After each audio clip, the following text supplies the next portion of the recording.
ఈ రోజుల్లో మనం మనలనే అర్థం చేసుకోలేకపోతున్నాం. ఇక ఇతరులను ఎలా అర్థం చేసుకుంటాం?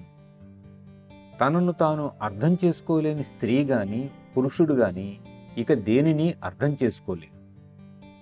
ఈ అర్థం చేసుకోవడం అనే దాన్ని ఎలా సాధించాలి? నీ హృదయాన్ని పరీక్షించుకో. హృదయాన్ని పరీక్షించుకోవడం ఎలా? ధ్యానంలో కూర్చో.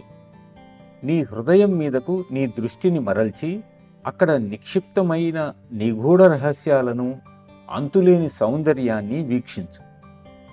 ఒక్కసారి వాటిని చూస్తే నీకిక ఈ ప్రపంచమే నిర్వీర్యమైపోతుంది, అర్ధరహితమవుతుంది.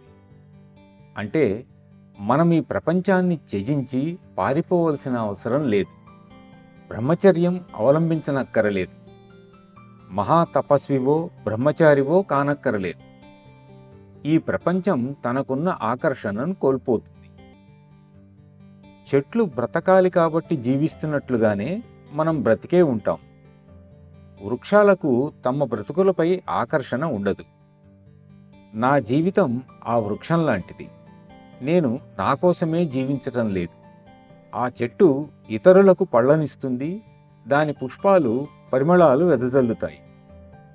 గురువు అని చెప్పుకునేవారెవరైనా తమ కోసం తాము జీవించరాదు, ఇతరుల కోసం బ్రతకాలి. ఇదే ఆధ్యాత్మిక పిలుపు. ముఖ్యంగా మనం సాధన చేసే సహజ మార్గాన్ని సహజ రీతిలో అనుసరించండి, అంగీకరించండి, ఆస్వాదించండి, ఆచరించండి. అది మీకేమి చేకూర్చగలదో మీకై మీరే తెలుసుకోండి.